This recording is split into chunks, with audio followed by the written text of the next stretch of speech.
महाराज जी आपने मतलब पहले भी मेरे को कहा था नाम जप करने को, तो मैं कर रहा था, लेकिन महाराज जी जब भी मतलब कर रहा था, मैं नहीं आना, कर रहा हूं। अभी भी कर रहा हूँ, लेकिन मतलब महाराज लेकिन नहीं लगना, जैसे प्राणपण से लगा जाता है। ऐसे थोड़ी मन को परास्त करना कोई खेल है। जब तक वो, मुझे तो टेंशन होता रहता है जो, कौन सा टेंशन? खाली जगह टेंशन, भरी जगह तो टेंशन कहाँ। जैसे महाराज जी जैसे मैं मतलब 2 साल से कोटा में तैयारी कर रहा हूँ, अभी मतलब 2 साल से नहीं हुआ, अभी ये तीसरा साल है, इस बार भी नहीं होगा तो क्या होगा। कुछ नहीं, वही एक क्षेत्र है। इसका मतलब इसके बाद शरीर छोड़ दे? या ऐसे मूर्खतावत बच्चे तो अपने शरीर का आघात कर लेते हैं। हर एक जगह हम परास्त हो गए तो क्या हमारा जीवन ही नहीं रहा? हम पढ़ाई नहीं पढ़ पाए, हम ग्रेजुएट नहीं हुए तो हमारा जीवन नहीं हुआ। क्या नहीं महाराज जी, मेरा मतलब है कि नाम तक छूट जाता है, जैसे टेंशन होता है कल एग्जाम है, क्या होगा, ये होगा। टेंशन क्यों लेते हैं यार? समय से पढ़ो और भगवान का स्मरण करो, और आएगा तो पढ़ाई के अंदर ही। बच्चा अगर ब्रह्मचर्य ठीक है और आप नाम जप कर रहे हो, तो एक बार सुना दिया जाए हमको तो हमारे दिमाग में टेप हो जाएगा। स्मृति, ब्रह्मचर्य में वो पवित्र स्थिति है। तभी तो हम कह रहे हैं आज के जो बच्चे हैं ना, ब्रह्मचर्य का नाश करते हैं, स्मृतिहीन हो रहे हैं। अब डर लगता है परीक्षा से, ऐसे फेल हम कैसे हो जाएंगे? अगर हमसे चूक हुई है और हम फेल हो जाते हैं तो बर्दाश्त है, अगली बार हम फिर और पढ़ाई पढ़ेंगे, अगली बार हम और हिम्मत करेंगे। हम भगवान के अंश से हारने वाले नहीं हैं। ये बिल्कुल किसी भी बच्चा के मन में नहीं रहना चाहिए फेल हो गए तो क्या होगा, क्या हो गया, यही जिंदगी है, इतनी जिंदगी है। आप विचार करो, भगवान ज्ञान समुद्र, जब उनसे हम जुड़े हैं तो हर ज्ञान, हर व्यवस्था, कि अगर विद्यार्थी परास्त हो जाता है पढ़ने में तो जीवन नष्ट करने की नहीं सोचना। एक जीवन ऐसा जो जगत में प्रकाशित हो जाएगा। भगवान के आश्रित हो, कोई व्यापार कर लो, हम एक नौकरी कर लेंगे, अपने जीवन को थोड़ी नष्ट करेंगे। हम छोटे से छोटा कार्य कर सकते हैं, और भगवान हमारे साथ है तो बड़ाई उनके हाथ में, वो बड़ा करा दे। जिसको बड़ा बना देते ना, भगवान है। मच्छर को ब्रह्मा बना दे, ब्रह्मा को मच्छर बना दे, मूर्ख को विद्वान कर दे, विद्वान को मूर्ख कर दे, एक क्षण की बात है। तो ये भरोसा तो बना रहना चाहिए ना। हर जगह फेल है लेकिन एक जगह पास है। हे भगवान, मैं आपका हूं। वो उठाएंगे, वो आपको प्रकाशित करेंगे। बिल्कुल परास्त होने की बात नहीं है। दिमाग में प्रसन्नता रखो, जो होगा मंगलमय होगा। भगवान मंगल भवन है, मैं उनकी शरण में हूं। अब हमारा अमंगल नहीं हो सकता, समझ रहे ना? टेंशन किस बात की? टेंशन के टेंशन बन जाओ तो भगवान के दास हो यार। जैसे श्री जी को भी रोज बोलता रहता हूँ, मतलब इस बार हो, क्या? मतलब इस बार मतलब पास हो जाओ 2 साल से। नहीं, ये भी हम नहीं कहते, ये भी हम नहीं कहते। फिर टेंशन की टेंशन नहीं बनोगे, फिर टेंशन बन जाएगी तुम्हें। कहना नहीं, पढ़ाई पढ़ रहा हूं, नाम जप कर रहा हूं, तुम्हारी गरज हो तो पास कर देना, तुम्हारी गरज हो तो पास कर देना। नहीं, जहां रखोगे जैसे रहोगे वैसे रहूंगा, और आपको पुकारता रहूंगा, आपका स्मरण करता रहूंगा, माया पर विजय प्राप्त हो जाएगी। अपने करने से कितना मुड़ पाएंगे, और वो जब गोद में लेके उड़ेंगे तो बहुत ऊंचाई पे चढ़ जाएंगे। इस पर ध्यान रखना। अपने भगवान के भरोसे उन्नति ही उन्नति। बड़ा प्रसंग, बड़ा उदाहरण युक्त है। एक राजा केरल के थे, उनका नाम धर्मात्मा था, धर्म के पूर्ण रक्षक। अन्य 4-5 राजाओं ने मिलकर चढ़ाई कर दी और उनको पता नहीं था। धार्मिक राजा थे, उनको पता नहीं था। और उनके संतान हुई थी, उस संतान का नाम रखा गया था चंद्रहास। पूरे राज्य में आनंद छाया हुआ था, आक्रमण चारों तरफ से हो गया, और भगवान का भजन करने वाले थे। अब पराजित तो होना ही पड़ेगा, क्योंकि चारों तरफ से बैरी राजा हैं, और पहले से सूचना होती तो तैयारी होती। अचानक आक्रमण, मारे गए, वो राजा मारे गए। अब रानी ने देखा कि पूरे महल पर आक्रमणकारी आ गए, तो दासी से पैर पकड़ा और कहा, तू ही बचा सकती है मेरे बेटे को, भगवान तुझे सामर्थ्य दे। और महल में काट मार मचाए हुए थे, कोई भी वंश का नहीं बचना चाहिए। दासी ने बहुत प्रवीणता की, और टोकरी में, जिसमें दोना पत्तल डाले जाते हैं, ऐसे डालकर नीचे बालक चंद्रहास, और निकली। सैनिकों का क्या है, तो ऊपर से ऐसे दिखाया कि दोना पत्तल है। उनका निकलने दो, ये तो दासी है। राज परिवार का कोई नहीं बचना चाहिए। सब रानी, सब पूरा परिवार मार डाला। वो भाग करके दूसरे राज्य में पहुंची। बहुत प्रवीण थी, दासियां बहुत प्रवीण होती हैं। तो धृष्ट बुद्धि नाम के जो उस राज्य के मंत्री थे, उनकी शरण में गए, उसको राजकुमार बचाना था। तो उसने स्पष्ट कहा, मैं केरल के राजा की दासी हूं और ये मेरा पुत्र है, मैं हर कार्य में प्रवीण हूं, आप चाहे जिस दास्ता में रख लें, उस मेरे राज्य में सब विध्वंस हो गया। ये नहीं बताया कि राजकुमार है, मेरा पुत्र है और मैं इसकी रक्षा करना चाहती हूं आपकी शरण में रहकर। उन्होंने कुछ परीक्षाएं ली तो दासी कला में तो प्रवीण थी, उसे दासी बना के रख लिया और वो बालक राजमंत्री के घर में। भगवान जिसकी रक्षा करते हैं, ध्यान से सुनते रहो, भगवान किस हालत में पहुंचा दिया कि बिल्कुल मिटिया मिट। अब देखो उनकी उन्नति। अब एक दिन दृष्ट बुद्धि की पुत्री थी, उसका नाम था विषया। वो उसका जन्मदिन उत्सव मना रहे थे, तो बड़े बड़े विद्वान सब आए हुए थे, तो पुत्री का हाथ दिखाया तो विद्वानों ने ऐसे रेखा देखी और लड़के को देखा खेलते हुए, चंद्रास जी को। तो उनका इसका पति तो ये होगा। तो एकदम अपमान लगा ना, राज्य मंत्री और उस दासी पुत्र। तो उस समय तो कुछ नहीं बोला, जो सब सभा गई सो जल्लाद बुलाए और कहा इसको काट के फेंक दो जंगल में जाके। अब दासी क्या चाला वहां, दासी को पता भी नहीं चल पाया, चंद्रास जी को गायब कर दिया। अब चंद्रास जी को जंगल में ले गए और उनको देवर्षि नारद जी ने जब यहां दासी पुत्र बनकर के रह रहे थे तो एक छोटा सा शालिग्राम दिया था, कहा था मुख में रखे रहना, चरणामृत पान करते रहना और कृष्ण कृष्ण कृष्ण ऐसा बोलते रहना। जो भगवान का भजन करने वाले पिता थे, उसी के प्रभाव से देवर्षि नारद जी ने चंद्रास जी को नाम का उपदेश किया। जब वो जल्लाद जंगल में ले गए, बोले बेटा तुम्हें पता हम क्यों लाए? तो उनका हमें तो पता नहीं।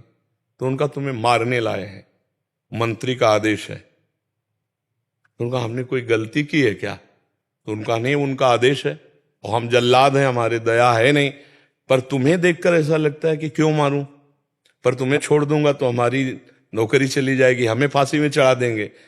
मैं मारूंगा नहीं तुम्हें। उन्होंने देखा तो 6 अंगुली थी, 1 अंगुली काट ली और कहा राजा को दिखाऊंगा जाके कि तुम्हारा वध कर दिया, पर तुम यहां से भाग जाओ। तो काटने से खून निकला, वो वहीं मूर्छित होके गिर गए। कृष्ण कृष्ण कृष्ण कृष्ण कृष्ण, और वो जल्लाद वापस अंगुली दिखाए कि मैं उनको मार डाला हूं।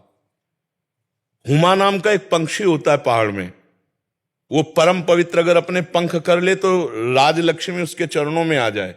वो आकर के बैठ गया चंद्रास जी के ऊपर। हुमा नाम का पंक्षी ये पहाड़ों में होता है, भगवत प्रदत्त किसी भाग्यशाली के ऊपर उसका। अब वो अपनी छाया में उनका वो मूर्छित बेहोश, कोई जंगली पशु ने अटैक नहीं किया चंद्रास जी पर। इतने में चंदनवती नाम के राज्य का छोटा राजा, दृष्ट बुद्धि जो बादशाह के मंत्री थे, उनके यहां वो कर देने जा रहा था। तो उसने बहुत आराधना की थी लेकिन पुत्र नहीं हुआ था। तो रास्ते में दृष्टि गई कि हुमा नाम का पंक्षी किसको घेरे हुए। तो जब गए तो देखा चंद्रास जी सुंदर राजकुमार और अंगुली कटी हुई, तुरंत पट्टी बांधी और लेकर के वापस चले गए। वहां नहीं गए कर देने, बड़ा उल्लास मनाया कि भगवान ने तो, हमने इतनी आराधना की, हमारे पुत्र नहीं हुआ लेकिन भगवान ने पुत्र दिया, मैं इसे राजकुमार पदवी देता हूं। छोटा राजा अपने राज्य का राजकुमार बना करके पालन पोषण किया और 10 वर्ष हो गए, वो कर देने नहीं गया बादशाह के यहां। तो बादशाह ने दृष्ट बुद्धि से कहा चंदनवती नगर का राजा कर देने नहीं आया, जाओ यदि वहां सम्मान पूर्वक कर दे तो ठीक है, नहीं उनका विनाश कर दो। मंत्री पूरे परिकर सहित आक्रमण किया। तो चंदनवती राजा का ऐसा वैभव था कि जब से चंद्रास जी उनके यहां राजकुमार बने, उनको डर ही नहीं था, क्योंकि चंद्रास जी भगवान का भजन करने वाले। तो दृष्ट बुद्धि नजदीक आया और कहा कर दे दो, नहीं तो युद्ध करो। तो उनका वैसे युद्ध की जरूरत नहीं, पर हम तुम्हें कर नहीं देंगे, हम समर्थ राजा है। चंद्रास जी ने इशारा किया कि विरोध नहीं। चंद्रास जी ने कहा कि हम स्वयं कर देने के लिए तैयार हैं, आप शांत रहिए। उसकी दृष्टि में दृष्टि मिली तो उसने, ये वही बालक है, क्योंकि नेत्र इसके वही हैं जो उनके घर में रहा था दासी पुत्र बल करके। तो चंदनवती के नरेश से कहा कि तुमने इस बालक को कहां पाया? तो उन्होंने पूरी बात सुनाई। तो उन्होंने कहा अरे फिर तो जो प्रारब्ध है वो होके रहेगा, ये मेरी बेटी का दूल्हा, अरे इसको मैं दूल्हा नहीं बनने दूंगा। उसने कहा मैं कर माफ करता हूं, केवल तुम एक बार बादशाह के सामने जाओ, पहले तुम नगर में जाओगे हमारे घर, वहां तुम्हारा स्वागत होगा, और इसके बाद तुम बादशाह के पास जाओगे। का स्वीकार है। राजा को मना लिया चंदनवती नरेश को कि महाराज आप चिंता मत कीजिए। और पहले था कि अगर पत्र लिख दिया जाए तो जिसके लिए लिखा जाता था, धर्म कहता था बीच में खोल के नहीं पढ़ना, उन्हीं के वध के लिए उन्हीं को पत्र लिखा। और उनके जो बेटे थे उनको लिखा कि बेटा, ये पुरुष जिसको मैं भेज रहा हूं, जाते ही विष दे दिया जाए, जाते ही भोजन में विष, हलाहल तुरंत मर जाना चाहिए। तो उन्होंने ऐसे खोस लिया मुकुट के साइड में और गए। भगवान की इच्छा, उस दिन उपवन में उन्होंने अपना घोड़ा रोका कि थोड़ी देर बाद चले जाएंगे उपवन में। और उपवन था वो राजकुमारियों का, और उसमें आई थी उनकी बेटी जिसका नाम था विषया। खेल खेल में देखा कि कोई राजकुमार ऐसे विश्राम कर रहा है मेरे राज्य में। नजदीक गई, चिट्ठी देखी, चिट्ठी निकाली, खोली, लिखा था कि जाते ही विषया विष दे देना, जाते ही विष दे देना। तो पिताजी की बुद्धि खराब हो गई, इतना सुंदर राजकुमार, इसको विष दे देंगी। उसका नाम विषया था, तो विष के आगे केवल या बनानी थी, तो काजर की रेख से जो दूब का ऐसे लेके वैसे काजर करके या बना दिया विषया। जाते कुछ बिना बेचारे, जाते ही विषया दे दें, और बस खोज दिया, चली गई। देखो भगवान का विधा। अब वो जब जगे तो वहां गए, तो जो दृष्ट बुद्धि का पुत्र था, बड़ा धर्मात्मा था, उसने आदर सत्कार, उनका पिताजी ने आपके पत्र दिया। जो पत्र देखा तो उन्होंने कहा पंडितों को बुलाओ, तुरंत ब्याह करो। पिताजी कहा जाते ही विषया दे देना। अब बेटी से ब्याह हो गया, 2-4 दिन हुए, कोई सूचना नहीं पहुंची। तो दृष्ट बुद्धि ने कहा मामला क्या है। वो जब लौट के आए तो बड़ा पूरा नगर सजा था, उत्सव हुआ। उनका क्या उत्सव? बोले आपकी बेटी का ब्याह हो गया। किससे? बोले आपने राजकुमार भेजा था। अब उनको समझ में आया कि प्रारब्ध इतना बलवान होता है। जब घर के अंदर गए तो देखा बेटी, और तो उसने कहा तुम्हें जिंदा तो नहीं रहने दूंगा। मन में सोचा चाहे बेटी भी दवा रहे। 4 जल्लादों को बुलाया और कहा देवी के मंदिर में जाओ। और उसे कहा बेटा अब तो दामाद हो गए हो तुम, पहला पूजन हमारे यहाँ देवी का होता है, अकेले जाया जाता है। उनको भय तो था नहीं, भगवान के तो भक्त थे। बोले आप पूजन करके आओ, बहुत प्रसन्नता हुई कि आप जैसा दामाद। और अंदर से जल रहा था, और उधर 4 जल्लाद लगा दिए देवी के मंदिर में।